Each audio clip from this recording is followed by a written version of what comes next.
జీవితాన జీవము కలిగి ఉండాలన్నా నీకు కావాలి అనుదినము వాక్యమనే మన్నా. ఇది జీవాహారపు మన్నా, అన్ని జ్ఞానముల కన్నా మిన్నా. ఇది జీవాహారపు మన్నా.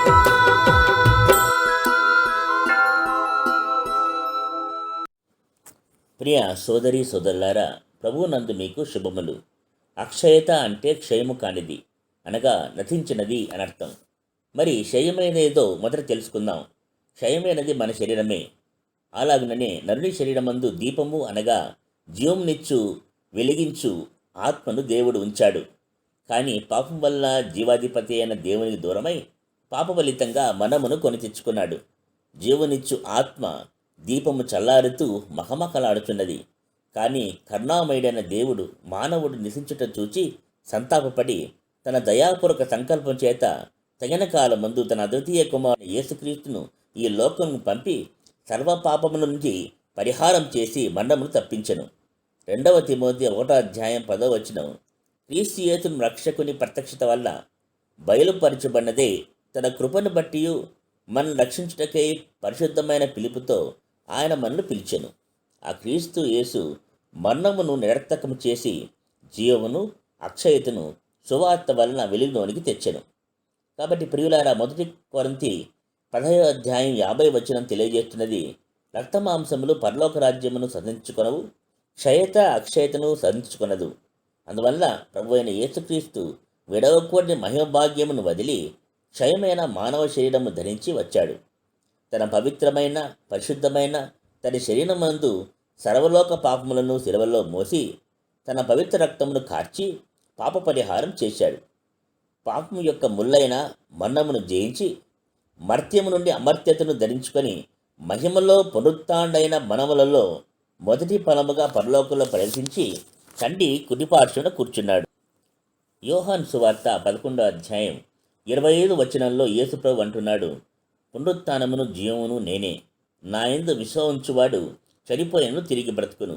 అవును, ఎవరైతే తన పాపముల విషయమై పశ్చాత్తాపడి ప్రభువును విశ్వసిస్తారో యేసుక్రీస్తు యొక్క పవిత్ర రక్తం వారి పాపములను కడిగివేస్తుంది. వారికి నూతన హృదయం ఇచ్చి తన ఆత్మచేత ఆయన నింపుతాడు.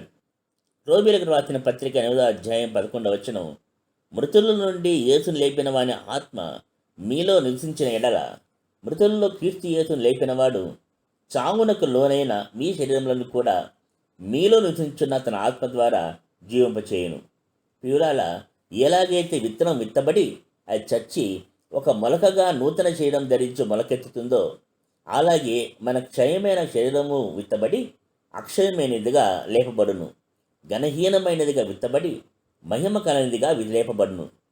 రోమీయులకు రాసిన పత్రిక 2:6-7 ఆయన ప్రతి వానికి వాని క్రియల చొప్పున ప్రతిఫలమిచ్చును. సత్క్రియలను ఓపికగా చేయుచు మహిమను ఘనతను అక్షయతను వెతుకు వారికి నిత్య జీవముచ్చును.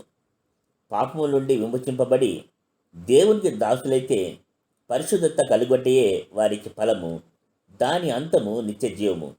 అట్టి కృప దేవుడు అనుగ్రహించునుగాక. ఆమెన్.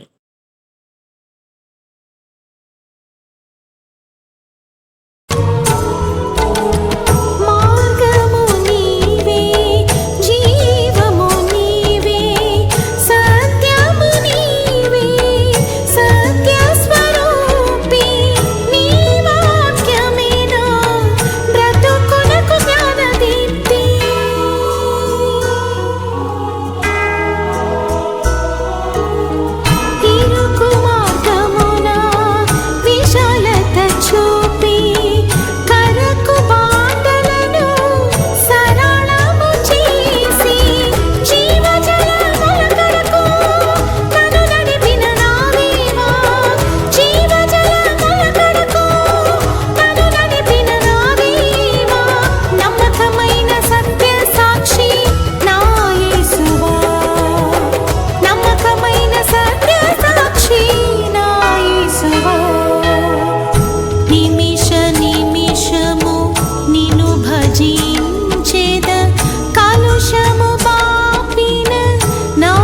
రక్షక